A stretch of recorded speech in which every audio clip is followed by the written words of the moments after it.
Good morning मेरे प्यारे सभी साथियों, आप सभी को वेरी वेरी गुड मॉर्निंग। स्वागत है आप सभी का अपना यूट्यूब चैनल कृष्णा प्रजापति पर। साथियों, आज है 12 मई 2024।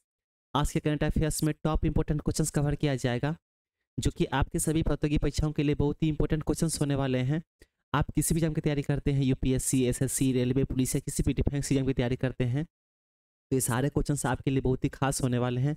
खास करके उन छात्राओं के लिए जो रेलवे का फॉर्म भरे हैं, सब इंस्पेक्टर और कांस्टेबल का, उनके लिए काफ़ी इंपॉर्टेंट क्वेश्चन है साथियों। और आपके रेलवे एग्जाम में 50 नंबर के क्वेश्चन जीके जैसे पूछे जाएंगे, तो आप जीके जैसे क्वेश्चन पढ़िए और हमारे करंट अफेयर्स क्लास आप जरूर पढ़िए। चलिए साथियों, सारे क्वेश्चंस कवर करेंगे। आज का जो पहला क्वेश्चन है, रिजर्व बैंक ऑफ इंडिया के एग्जीक्यूटिव डायरेक्टर के पद पर किसे नियुक्त किया गया? तो इसका सही आंसर हो जाएगा आर लक्ष्मीकांत राव। आर लक्ष्मीकांत राव को जो है आरबीआई ने ईडी के पद पर नियुक्त किया है। ठीक है, ईडी का मतलब हुआ साथियों एग्जीक्यूटिव डायरेक्टर। ठीक है, इनके पद पर जो है सॉरी इनके पद पर जो है आर लक्ष्मीकांत राव को नियुक्त किया गया है। ठीक है, इनके पॉइंट से वो आप समझ लीजिए, आपको क्वेश्चन पता चल जाएंगे और क्वेश्चन आपको याद भी हो जाएंगे।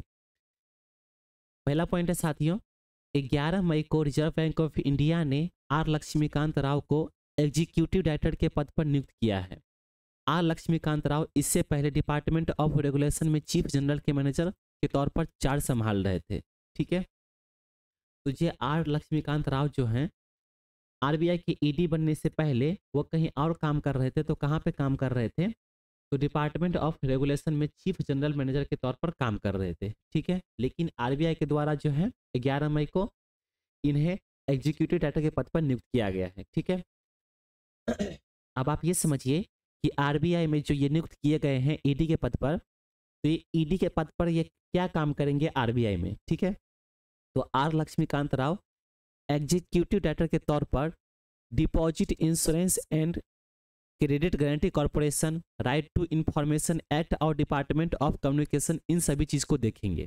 ठीक है, तो आरबीआई ने इनको जो नियुक्त किया है ईडी के तौर पर, तो इनके कार्य क्या रहेंगे वहां पे आरबीआई में? तो आरबीआई में इनके कार्य मैंने आपको बता दिए हैं, जैसे कि एग्जीक्यूटिव के तौर पर जो है इनका कार्य deposit insurance and credit guarantee corporation को देखना है। ऐसे ही राइट टू इंफॉर्मेशन एक्ट और डिपार्टमेंट ऑफ कम्युनिकेशन, इन सभी को ये देखेंगे। ठीक है, आर लक्ष्मीकांत राव। आर लक्ष्मीकांत राव जो है इससे पहले कहीं और एसोसिएट थे। कहाँ पे थे? तो आईआईबीएफ का फुल फॉर्म होता है साथियों Indian institute of banking and finance. तो मैंने जो आपको फुल फॉर्म बताए हैं यहीं पर, यानी कि आर लक्ष्मीकांत राव जो है Indian institute of banking and finance के सर्टिफाइड एसोसिएट भी हैं। ठीक है, वह NBFC regulation supervision of banks और कंज्यूमर प्रोटेक्शन में काम कर चुके हैं। आर लक्ष्मीकांत राव जो है आरबीआई में चेन्नई में बैंकिंग लोकपाल के रूप में भी काम किया है। वहीं पे लखनऊ में उत्तर प्रदेश के रीजनल डायरेक्टर के पद पर काम कर चुके हैं। ठीक है, तो ये जो आर लक्ष्मीकांत राव है ये कई जगह पे काम किए हैं अपने जीवन काल में। जैसे कि मैंने आपको बताया, डिपार्टमेंट ऑफ रेगुलेशन में चीफ जनरल मैनेजर के तौर पर काम कर चुके हैं। आरबीआई में बैंकिंग लोकपाल के रूप में भी काम किए हैं। उत्तर प्रदेश में लखनऊ वहाँ पे भी ये रीजनल डायरेक्टर के पद पर काम किए हैं। ठीक है, और ये जो है अभी एसोसिएट भी हैं और डायरेक्टर भी हैं। एसोसिएट कहाँ पे हैं? तो Indian institute of banking and finance में ये एसोसिएट हैं। ठीक है, और अभी जो है आरबीआई के द्वारा इसे एग्जीक्यूटिव डायरेक्टर के पद पर नियुक्त किया गया है। ठीक है, मैं आपसे 2-3 क्वेश्चन पूछूं साथियों। आपको पॉइंट्स पढ़ा दिए हैं मैंने इतने सारे, तो कुछ क्वेश्चन मैं आपसे पूछूंगा तो आपको पता चलेंगे कि मैंने पॉइंट्स पढ़े हैं। ठीक है, चलिए, पॉइंट्स अच्छे से पढ़े हैं, आप सुने हैं अच्छे से, तो आप मेरा क्वेश्चन समझ लीजिए, क्वेश्चन सुन लीजिए और उसका आंसर दीजिएगा। पहला क्वेश्चन आपका ये रहेगा कि आरबीआई ने एग्जीक्यूटिव डायरेक्टर के पद पर किसे नियुक्त किया है? दूसरा क्वेश्चन आपका ये रहेगा कि आर लक्ष्मीकांत राव जो है ये एसोसिएट कहाँ पे है? ठीक है, तीसरा क्वेश्चन आपका ये रहेगा कि चेन्नई में जो है आरबीआई में किसके रूप में काम कर रहे थे? ठीक है, आर लक्ष्मीकांत राव।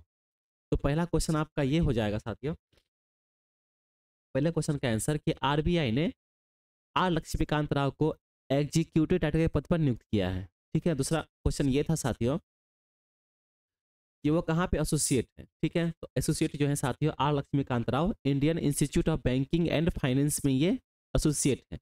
तीसरा क्वेश्चन ये रहेगा साथियों कि चेन्नई में वो किसके रूप में काम कर रहे थे? आर लक्ष्मीकांत राव। तो चेन्नई में जो है आरबीआई में लोकपाल के रूप में काम कर रहे थे। ठीक है, उससे पहले जो है साथियों रीजनल डायरेक्टर के पद पर उत्तर प्रदेश में लखनऊ में काम कर रहे थे। ठीक है, अब आरबीआई में जो ईडी के तौर पर नियुक्त किया गया है तो उनका काम क्या रहेगा, मैंने आपको पहले बता दिए थे, जैसे कि deposit insurance and credit guarantee को देखना है, राइट टू इन्फॉर्मेशन एक्ट और डिपार्टमेंट ऑफ कम्युनिकेशन, इन सभी को ये आरबीआई में देखेंगे। ठीक है साथियों, इतना आप समझ गए। चलिए अगला क्वेश्चन देखेंगे। सभी के सभी साथियों क्वेश्चन जो है जो यूपीएससी लेवल के हैं, अगर आप यूपीएससी भी करते हैं तो बहुत ही इंपॉर्टेंट क्वेश्चन है साथियों यूपीएससी के लिए भी। ठीक है, बाकी एग्जाम आप तैयारी करते हैं क्योंकि यूपीएससी जो है साथियों हमारे देश की नंबर 1 एग्जाम मानी जाती है, टॉप एग्जाम। ठीक है, तो अगर आप टॉप एग्जाम की एग्जाम तैयारी करते हैं तो आप रेलवे के लिए भी तैयारी कर सकते हैं, एसएससी के लिए भी तैयारी कर सकते हैं और कोई भी डिफेंसिव की तैयारी कर सकते हैं आप यूपीएससी अगर करते हैं तो। ठीक है, चलिए क्वेश्चन तरफ चलते हैं। सेकेंड क्वेश्चन है साथियों, कौन से देश यूएन में सदस्य बनने के लिए क्वालिफाई किया है? तो कौन सा ऐसा देश है जो यूएन में सदस्य बनने के लिए क्वालिफाई किया गया है? इसका सही आंसर हो जाएगा third number question, third number answer जो है साथियों फिलिस्तीन। फिलिस्तीन जो है यूएन में सदस्य बनने के लिए क्वालिफाई किया है, लेकिन ये यूएन में सदस्य बन नहीं पाया, सिर्फ क्वालिफाई किया है। ठीक है, आप क्वेश्चन पे भी गौर कीजिएगा। मैं आपसे क्वेश्चन में ये बता देता कि कौन सा देश जो है यूएन में सदस्य अभी नया बना है। ठीक है, तो मैं अगर फिलिस्तीन में आपको बता देता तो ये नया बना है, लेकिन यहाँ पे क्या लिखा गया है कि क्वालिफाई किया है। ठीक है, तो सिर्फ क्वालिफाई होता है, आपको आप अगर मैच भी देखते हैं तो इसमें क्वालिफाई होता है, क्वार्टर फाइनल होता है, सिर्फ फाइनल होता है ना। तो अभी ये क्वालिफाई की गई है। ठीक है, लेकिन भारत जो है इसके समर्थन थे कि इसको जो है यूएन में शामिल कर लेने चाहिए। ठीक है, चलिए इनका पॉइंट समझ लीजिए, आपको कहानी पता चल जाएंगे क्या हुआ है क्या नहीं। इनका पहला पॉइंट है साथियों, संयुक्त राष्ट्र की जो स्थापना है 25 अक्टूबर 1945 को हुआ था। ठीक है, पहला ही पॉइंट मैंने ये कवर किया है साथियों। अगर आपसे ये भी पूछा जाए कि संयुक्त राष्ट्र की स्थापना जो है कब किया गया था, तो आप बता सकते हो 25 अक्टूबर 1945 को इसकी स्थापना हुई थी। इसकी स्थापना कैसे की गई थी इसकी भी एक कहानी है साथियों, मैं इतना बता नहीं सकता, काफी लंबी वीडियो हो जाएगी। तो आप सिर्फ इतना समझिए कि संयुक्त राष्ट्र की जो स्थापना है 25 अक्टूबर 1945 को हुआ था। ठीक है, वर्तमान में जो है संयुक्त राष्ट्र में, संयुक्त राष्ट्र का मतलब क्या हुआ साथियों, यूएन यानी कि यूनाइटेड नेशन। ठीक है, तो यूनाइटेड नेशन यानी कि संयुक्त राष्ट्र। ठीक है, तो वर्तमान में जो है यूएन में 193 राष्ट्र हैं। विश्व के लगभग सारे अंतर्राष्ट्रीय मान्यता प्राप्त राष्ट्र शामिल है। संयुक्त राष्ट्र के प्रत्येक सदस्य देश की महासभा में एक सीट होती है। ठीक है, यहाँ पे पॉइंट समझिएगा साथियों, वर्तमान में जो है साथियों संयुक्त राष्ट्र में 193 कंट्री है। ठीक है, 193 राष्ट्र है, लेकिन ये नया जो है फिलिस्तीन ये भी जोड़ने जा रहे थे, लेकिन इनकी क्वालिफाई हुई अभी तक। ठीक है, विश्व के लगभग बता रहे हैं कि विश्व के लगभग सारे अंतर्राष्ट्रीय मान्यता प्राप्त राष्ट्र शामिल है। संयुक्त राष्ट्र में जो है जितने भी 193 कंट्री आप देख रहे हैं, 193 राष्ट्र आप देख रहे हैं, इन सभी राष्ट्र की एक सीट होती है। ठीक है, कहाँ पे, तो यूएन में यानी कि संयुक्त राष्ट्र में प्रत्येक सदस्य देश की महासभा में एक सीट होती है। जैसे कि आप पंचायत जानते हो, जैसे कि आप लोकसभा जानते हो, तो वहाँ पे एक मंत्री के लिए एक सीट रखी जाती है ना। उसी तरह से अगर 200 सीट रखी गई है वहाँ पे यूएन में, तो वहाँ पे हर देश के लिए, हर राष्ट्र के लिए एक महासभा की एक सीट है वहाँ पे। ठीक है, जो कि आप काम करते हो तो आपको सब पता चलना चाहिए, है ना। जैसे कि आप ट्यूशन ही पढ़ते हो, कोचिंग पढ़ते हो, स्कूल पढ़ते हो, तो आपको स्कूल में क्या हो रहा है, ट्यूशन में क्या हो रहा है, तो मीटिंग होती है, तो वहाँ पे आपकी एक सीट होती है, तो आपको सब पता चलता है किस देश में क्या हो रहा है, किस देश में क्या घटना होने वाली है, कौन सा देश कौन सी काम कार्य कर रहा है ना। इसीलिए ये सदस्य बनाए जाते हैं जो कि पता चलते हैं कि कौन सा देश जो है क्या काम कर रहे हैं, कौन सा देश जो अगर बम बना रहे हैं या मारने की प्लानिंग कर रहे हैं, समझ रहे हो ना आप, या कोई भी व्यापार की कोशिश कर रहे हैं, व्यापार संहिता कर रहे हैं, तो ये सभी देखने को मिलता है उनके महासभा में। ठीक है, इसके लिए महासभा में एक उनकी सीट होती है। चलिए इतना आप समझ गए होंगे। 10 मई को यूनाइटेड नेशन में फिलिस्तीन ने सदस्य बनने के लिए क्वालिफाई कर लिया है। ये प्रस्ताव अरब देशों की मांग पर लाया गया था। ठीक है, तो फिलिस्तीन भी एक पावरफुल देश है साथियों, है ना। इसके लिए इन्हें यूएन में शामिल कर रहे थे, उनकी जानकारी इकट्ठा करने के लिए, डाटा इकट्ठा करने के लिए, समझ गए ना। लेकिन जो है अभी ये क्वालिफाई कर पाया, शामिल नहीं हो पाया है। अभी पता चलेंगे आपको पॉइंट्स में। संयुक्त राष्ट्र के 193 सदस्य देशों में से भारत समेत 143 देशों ने फिलिस्तीन का समर्थन किया, जबकि 9 ने इसके विरोध में वोटिंग की थी। ठीक है, बहुत हो गए साथियों, सॉरी। संयुक्त राष्ट्र के जो है 193 सदस्य, 193 देश जो ऐसे हैं, जिसमें से 9 देश ऐसे थे जो कि विरोध में रहे थे। ठीक है, लेकिन हमारा जो देश है भारत, और हमारे भारत देश के साथ साथ 143 देश ऐसे थे जो फिलिस्तीन का समर्थन कर रहे थे कि इन्हें भी यूएन में शामिल कर लेने चाहिए। ठीक है, चलिए, विरोध करने वाले देशों में अमेरिका और इजराइल शामिल थे। मतलब मैंने आपको पहले बताया, जबकि 9 ऐसे देश थे जो कि विरोध की वोटिंग कर रहे थे, जिसमें से अमेरिका और इजराइल भी शामिल है। ठीक है, जबकि 25 देशों ने इस वोटिंग से दूरी बनाई रखी। इस वोटिंग से फिलिस्तीन यूएन का सदस्य नहीं बना है, बल्कि सदस्य बनने के लिए क्वालिफाई कर पाया है। ठीक है, यानी कि फाइनल नहीं खेल पाया, सिर्फ क्वार्टर फाइनल खेल पाया है। ठीक है, चलिए अगला पॉइंट है साथियों, यूएन में पूर्ण सदस्यता हासिल करने के लिए फिलिस्तीन की यह दूसरी कोशिश थी। इनसे पहले भी ये पहली कोशिश कर चुके थे। ठीक है, इनकी ये फिलिस्तीन की दूसरी कोशिश थी यूएन में शामिल होने के लिए। इससे पहले 2011 में फिलिस्तीन को मेंबरशिप देने को लेकर यूएनएससी में वोटिंग हुई थी। उस समय भी अमेरिका ने वीटो लगा दिया था। वीटो लगाया जाता है साथियों, अगर आप यूएन में कोई भी देश सम्मिलित होती है, कोई भी राष्ट्र सम्मिलित होती है, तो अगर उसको शामिल नहीं करना होता है, यानी कि जैसे कि फिलिस्तीन को शामिल नहीं कर पाया, ठीक है, तो उस पर ये वीटो लगा दिया था, इसके लिए शामिल नहीं हो पाया। अगर वीटो नहीं लगता अमेरिका और इसराइल के द्वारा, खासकर अमेरिका के द्वारा वीटो लगाया जाता है, तो अमेरिका अगर वीटो नहीं लगाता, इनसे पहले भी जब ये इनकी तो दूसरी कोशिश थी साथियों फिलिस्तीन की, लेकिन इनसे पहले भी एक बार कोशिश कर चुके थे फिलिस्तीन, जो कि अमेरिका के द्वारा उस समय भी वीटो लगा दिया गया था, और फिलिस्तीन जो है फाइनल में सदस्य मतलब सदस्य बनने के लिए, यूएन में सदस्य बनने के लिए पीछे रह गया था। इस बार भी वही हुआ है साथियों, अमेरिका के द्वारा फिर से वीटो लगा दिया गया, जो कि फिलिस्तीन जो है यूएन में सदस्यता हासिल करने के लिए फिर से विफल रहा, यानी कि फिर से असफल रहा। ठीक है साथियों, चलिए, यूएन में क्वालिफाई करने के बाद फिलिस्तीन संयुक्त राष्ट्र सुरक्षा परिषद में शामिल हो सकता है। ठीक है, यूएनएससी का फुल फॉर्म क्या होता है साथियों? संयुक्त राष्ट्र सुरक्षा परिषद। ठीक है, तो यूनाइटेड नेशन सिक्योरिटी ये काउंसिल होता है। ठीक है, इसका मतलब क्या हुआ? संयुक्त राष्ट्र सुरक्षा परिषद। ठीक है, यूएनएससी का फुल फॉर्म क्या होता है साथियों? United nation security council. ठीक है साथियों, इसका हिंदी अर्थ क्या होता है? संयुक्त राष्ट्र सुरक्षा परिषद। तो इसमें ये शामिल हो सकते हैं फिलिस्तीन, लेकिन यूएन में ये शामिल नहीं हो सकते। ठीक है, चलिए, इतना आप समझ गए होंगे। मैं कुछ क्वेश्चन पूछ लूं, एक ही क्वेश्चन ऐसा पूछता हूं साथियों, आपको पता चलेंगे मैंने क्या पूछे हैं। ठीक है, मैंने अभी अभी बताया है साथियों, ठीक है, यूएन में जो है कुल कितने सदस्य हैं, इन्हीं के साथ साथ मैं पूछ रहा हूँ यूएन में जो है कितने सदस्य हैं, और कितने सदस्य ऐसे थे जिन्हें फिलिस्तीन को चाहते थे कि यूएन में ये शामिल हो पाए, और कितने ऐसे देश थे जिन्हों जो नहीं चाहते थे कि फिलिस्तीन जो है यूएन में शामिल हो पाए। पहला एक क्वेश्चन मैंने आपको इतना बड़ा कर दिया है, इन्हीं में मैंने 3 क्वेश्चन ऐड किए हैं। ठीक है, तो कितने यूएन में कितने देश हैं? यूएन में जो है 193 देश है। ठीक है, जिसमें से जो है भारत समेत 143 देश ऐसे थे जो कि यूएन का समर्थन कर रहे थे, लेकिन 9 देश ऐसे थे जो कि फिलिस्तीन का जो है विरोध कर रहे थे कि ये जो है यूएन में सदस्य नहीं शामिल करने चाहिए। ठीक है, जिसमें से अमेरिका और इजराइल ये भी थे। ठीक है साथियों, चलिए, कितना आप समझ गए होंगे? मैंने आपको पहले ही बता दिया था साथियों कि सारे क्वेश्चन जो है यूपीएससी लेवल के हैं, तो आप अच्छे से पढ़ाई कीजिए। ठीक है, चलिए अगला क्वेश्चन देखेंगे। हाल ही में नेवी के चीफ ऑफ पर्सनल किससे नियुक्त किया गया है? ठीक है, तो नेवी के जो है chief of personal Dinesh Tripathi को नियुक्त किया गया है। ठीक है, इनका भी पॉइंट से साथियों आप समझ लीजिए, आपको क्वेश्चन समझ में आ जाएंगे। 10 मई को राष्ट्रपति भवन में वाइस एडमिरल संजय भल्ला ने भारतीय नौसेना के चीफ ऑफ पर्सनल का पदभार संभाला है।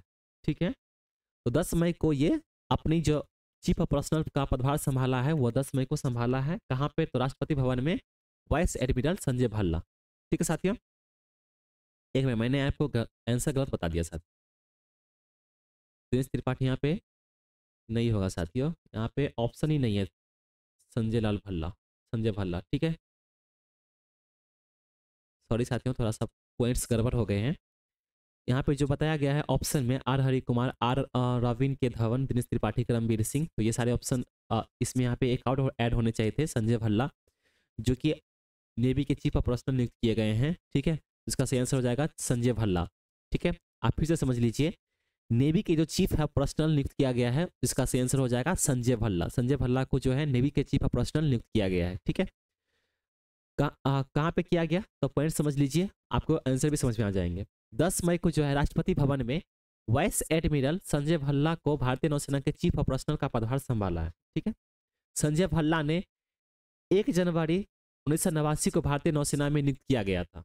ठीक है, तो अभी जो है नौसेना के चीफ ऑफ पर्सनल के रूप में जो कार्य कर रहे हैं, तो ये कब ज्वाइन किए थे भारतीय नौसेना, तो 1 जनवरी 1989 को ये भारतीय नौसेना में नियुक्त किए गए थे, लेकिन अभी जो है उन्हें चीफ ऑफ पर्सनल के पद पर नियुक्त किया गया है। ठीक है, जैसे कि आप कोई भी पोस्ट लेते हैं, कोई भी जॉब लेते हैं, ठीक है, या अगर आप बैंकिंग में एसोसिएट के तौर पर काम कर रहे हैं, ठीक है, तो हर साल जो होती है आपकी काम को देख करके, आपकी मेहनती को देख करके, आपकी ईमानदारी को देख करके आपको प्रमोशन देते हैं, है ना।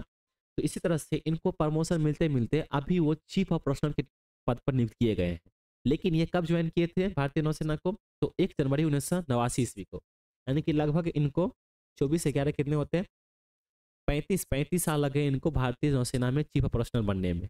ठीक है, तो काफी मेहनत, कहते हैं ना साथियों की धैर्य जो होती है ना, धैर्य रखनी चाहिए, है ना, जल्दीबाजी बिल्कुल नहीं करना चाहिए, धैर्य रखनी चाहिए, तभी आप सफल हो पाओगे, सफल आप बन पाओगे। ठीक है, चलिए, वाइस एडमिरल संजय भल्ला इससे पहले जो है पश्चिमी नौसेना कमान के चीफ ऑफ स्टाफ थे। संजय ने 35 सालों के करियर में जल और तट दोनों पर कई विशेषज्ञों, कर्मचारियों और ऑपरेशनल अपॉइंट्स पर काम किया है। ठीक है, तो भारतीय नौसेना यानी कि चीफ ऑफ जो पर्सनल नियुक्त किए गए हैं संजय भल्ला, वो कई और जगह पे काम कर चुके हैं।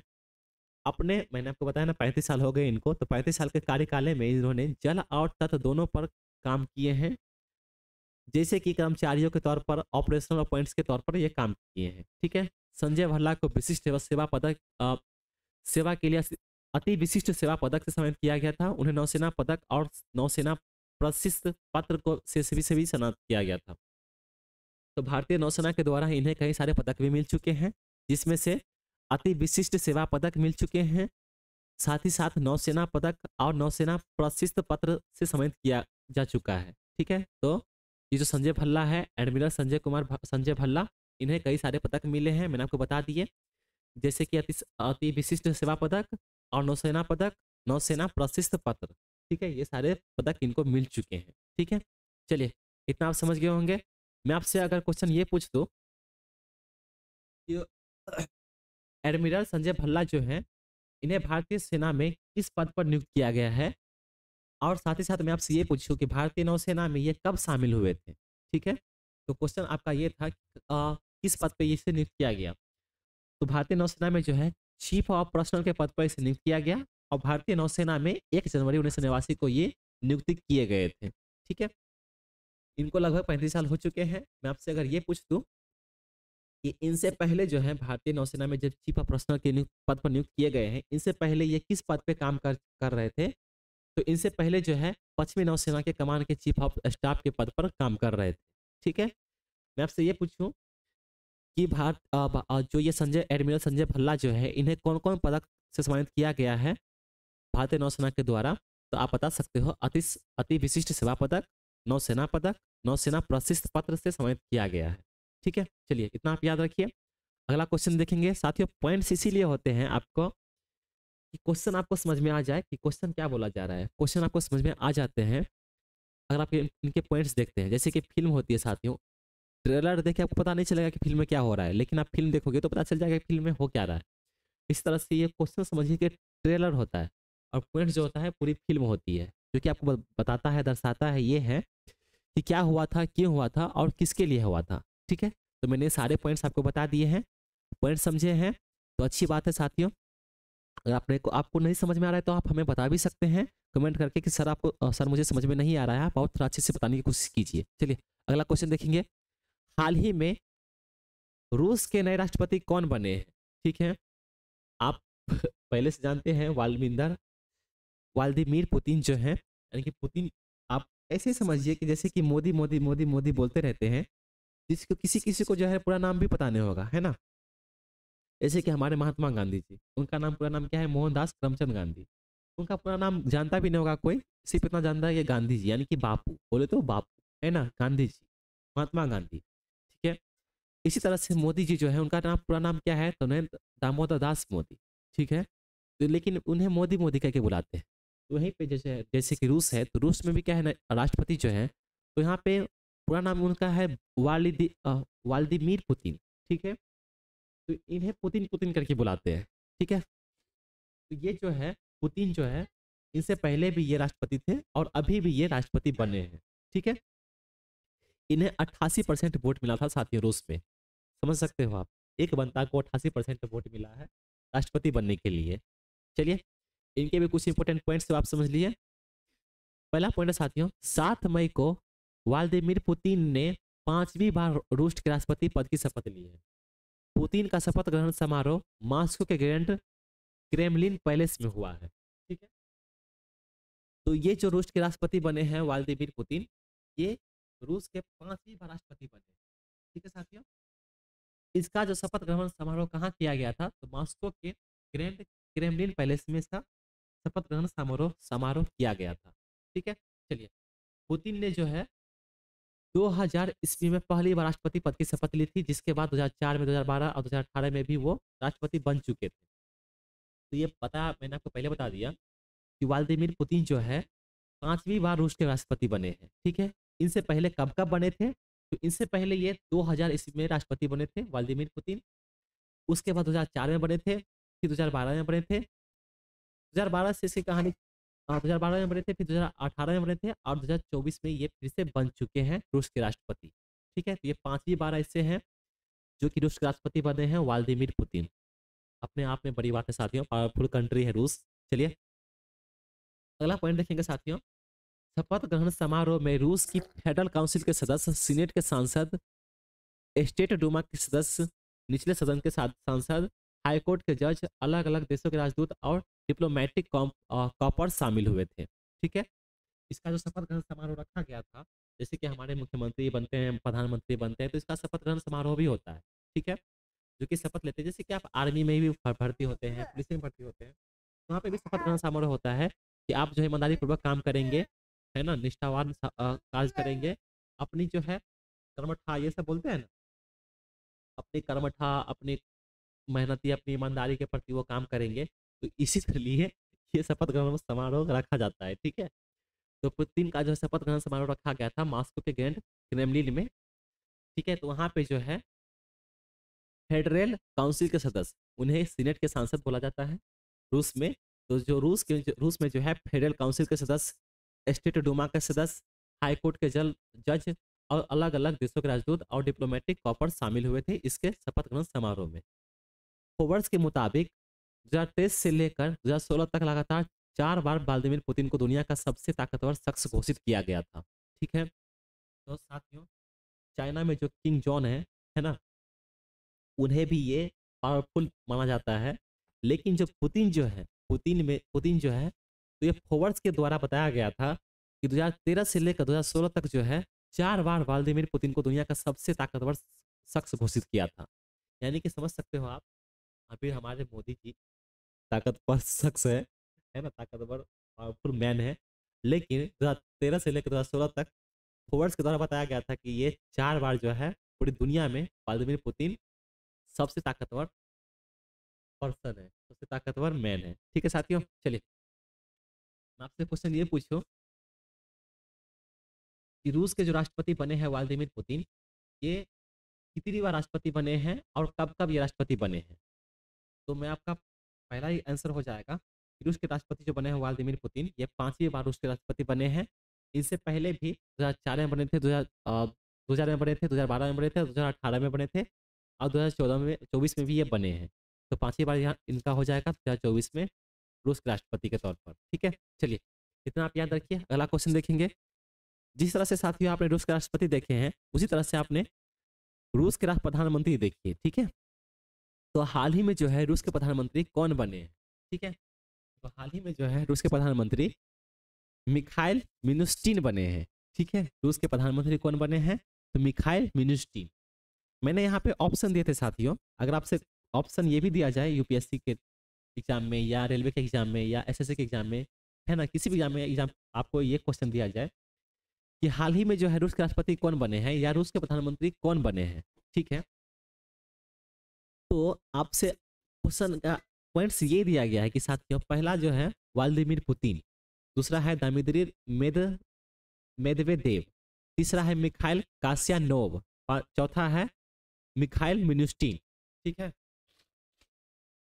तो कंफ्यूजन कहाँ पे है साथियों? पहला तो कंफ्यूजन ये है कि क्वेश्चन में कंफ्यूजन है कि रूस के राष्ट्रपति कौन बने हैं, रूस के प्रधानमंत्री कौन बने हैं।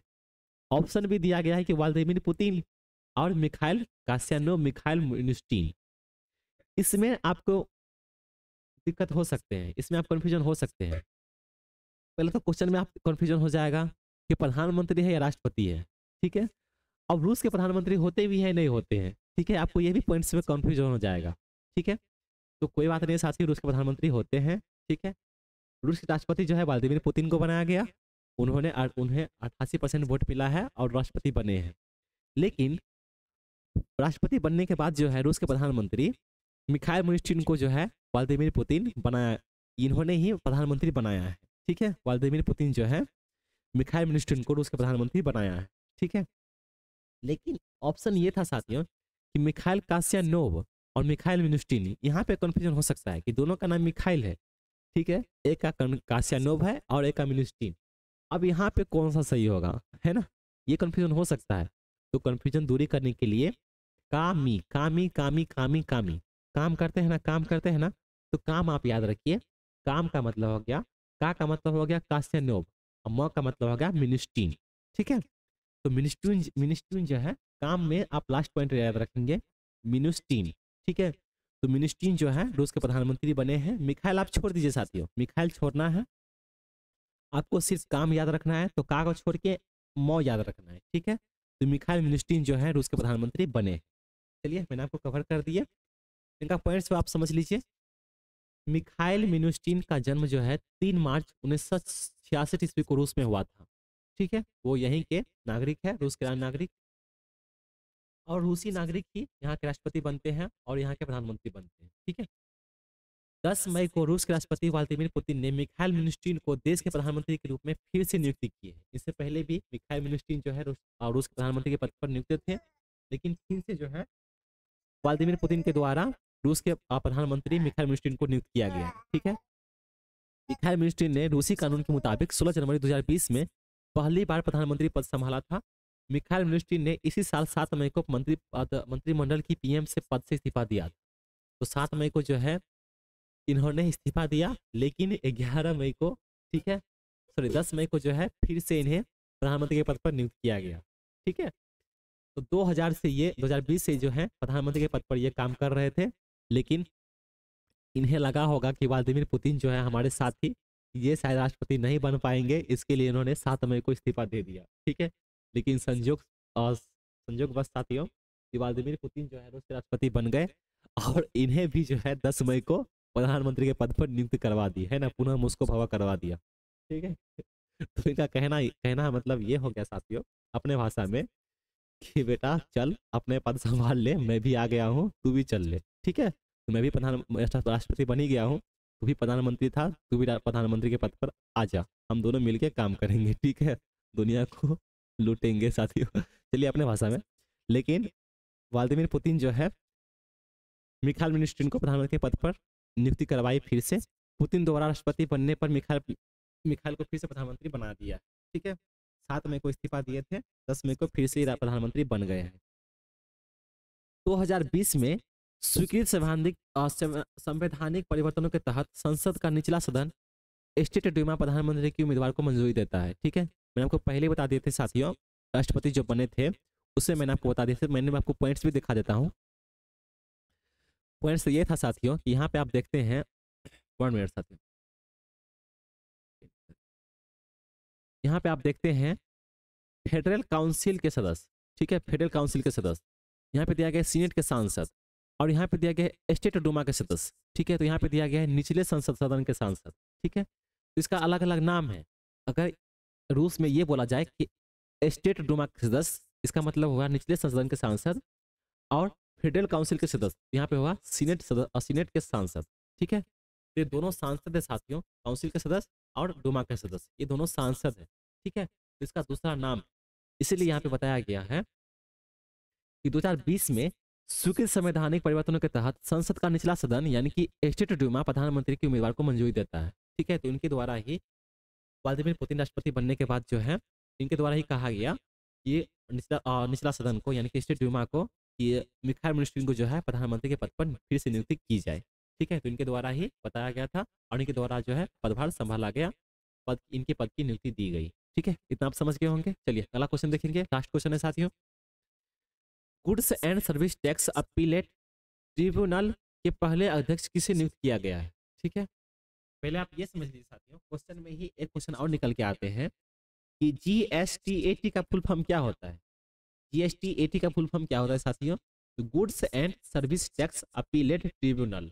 ठीक है, इनके जो है पहले अध्यक्ष किसे नियुक्त किया गया? इनका जीएसटीएटी का पहला अध्यक्ष नियुक्त किया गया है जो कि संजय कुमार मिश्रा जी को ये नियुक्त किया गया है जीएसटीएटी का अध्यक्ष। चलिए साथियों, इनका पॉइंट आप समझ लीजिए। यहाँ पे साथियों 11 मई होने चाहिए थे, यहाँ पे मई 11 मई हट ही चुका है। ठीक है, 11 मई को नई दिल्ली में केंद्रीय वित्त मंत्री निर्मला सीतारमण ने retired chief justice Sanjay Kumar Mishra को goods and services tax appellate tribunal के पहले अध्यक्ष के रूप में शपथ दिलाई है। संजय कुमार मिश्रा झारखंड हाईकोर्ट के पूर्व मुख्य न्यायाधीश रह चुके हैं। जीएसटीएटी केंद्रीय वस्तु एवं सेवा कर अधिनियम 2007 के तहत स्थापित अपीलीय प्राधिकरण, यह राज्य और केंद्र शासित प्रदेश जीएसटी अधिनियम के तहत विभिन्न अपीलों की सुनवाई करता है। ठीक है, तो जीएसटीएटी जो है पहले आप ये समझ लीजिए, जीएसटीएटी ये है साथियों कि केंद्रीय वस्तु एवं सेवा कर अधिनियम 2007 के तहत स्थापित अपीलीय प्राधिकरण है। ठीक है, यह राज्य और केंद्र शासित प्रदेश जीएसटी अधिनियम के तहत विभिन्न अपीलों की सुनवाई करता है।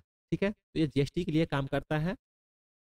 तो जीएसटी से ही एक और नाम निकल के आते हैं साथियों, जीएसटीएटी, गुड्स सर्विस टैक्स जो बोला जाता है, तो उसमें ही एक और नाम निकल के आता है जीएसटीएटी। इसका ही मतलब हो गया goods and services tax appellate tribunal. ठीक है, तो इनकी जो है सुनवाई करती है जीएसटीएटी, जीएसटी के द्वारा। ठीक है साथियों, इसके जो स्थापित की गई थी जीएसटीएटी को, वो 2007 में अपीलीय प्राधिकरण के तहत स्थापित की गई थी। ठीक है, अगर क्वेश्चन मैं आपसे ये पूछ दूं, इसमें लास्ट क्वेश्चन था साथियों, इसके आगे जाना नहीं है, तो मैं आपसे क्वेश्चन ये पूछ दूं कि अभी जो है वर्तमान में केंद्रीय वित्त मंत्री कौन है? ठीक है, और ये जो है संजय कुमार मिश्रा, ये कौन ऐसे व्यक्ति हैं जिन्हें goods and services tax appellate tribunal के पद पर नियुक्ति की गई? ठीक है, तो क्वेश्चन था ये साथियों कि हाल ही में जो है यानी कि वर्तमान में जो है केंद्रीय वित्त मंत्री कौन है? तो निर्मला सीतारमण जी है, और संजय कुमार मिश्रा जो है रिटायर्ड चीफ जस्टिस है, जिन्हें जीएसटीएटी के पद पर नियुक्ति की गई है, और जीएसटीएटी के पहले अध्यक्ष के पद पर नियुक्ति की गई है। आप ये भी समझिएगा कि जीएसटीएटी के जो पहले अध्यक्ष नियुक्ति की गई वो भी संजय कुमार मिश्रा जी को, और पहला अध्यक्ष बनाया गया जीएसटीएटी में। ठीक है, चलिए इतना आप याद रखिए साथियों। सारे इंपॉर्टेंट क्वेश्चन थे, सारे यूपीएससी लेवल के क्वेश्चन थे, आपके रेलवे के लिए भी काम आएंगे, पुलिस के लिए भी काम आएंगे, है ना, डिफेंस के लिए भी काम आएंगे, और एसएससी वालों के लिए भी काम आएंगे। आप किस भी एग्जाम की तैयारी करते हैं साथियों, तो आपके सारे एग्जाम के लिए ये सारे क्वेश्चंस काम आएंगे। खास करके उन छात्र छात्राओं के लिए जो रेलवे का फॉर्म भरे एसआई कांस्टेबल का, उसके लिए काफी इंपॉर्टेंट क्वेश्चन थे साथियों। साथियों ये क्वेश्चन कल ही आ जानी चाहिए थी, यानी कि 11 मई के दिन, लेकिन इंटरनेट काम न करने के कारण ये क्लास अपलोड नहीं हो पाई थी। ये मतलब अपलोड मैंने किया था, लेकिन ये बीच में ही रुक गई थी और इसे कैंसिल करना पड़ा था। लेकिन आज जो है साथियों वही सारे क्वेश्चंस आज मैंने कवर कर दिए हैं। आज ही के दिन आपको वीकली करंट अफेयर्स देखने को मिलेंगे। तो साथियों आप चैनल पर नए हैं तो सब्सक्राइब कर लीजिए, बेल आइकन को हिट कर लीजिए। आप पहले से हमारे चैनल पर बने हैं तो आप हमारे क्लास को लाइक कर दीजिए और दूसरे साथियों के साथ भी शेयर कर दीजिए, ताकि वो भी समझ पाए, वो भी देख पाए और वो भी अपने एग्जाम की तैयारी अच्छे से कर पाए। रेलवे का फॉर्म भरे होंगे, एसएससी का फॉर्म भरे होंगे, तो भी अच्छे से एग्जाम की तैयारी कर पाएंगे। ठीक है, चाहे वो यूपीएससी करते ही होंगे तो वो भी अच्छी बात है साथियों, काफ़ी बहुत अच्छी बात है साथियों। आईएएस ऑफिसर, आईपीएस ऑफिसर बनना, तो उनके लिए काफ़ी इंपॉर्टेंट क्वेश्चन थे साथियों, उन्हें भी आप दिखा सकते हैं। ठीक है, चलिए आपका समय शुभ हो। हरे कृष्णा।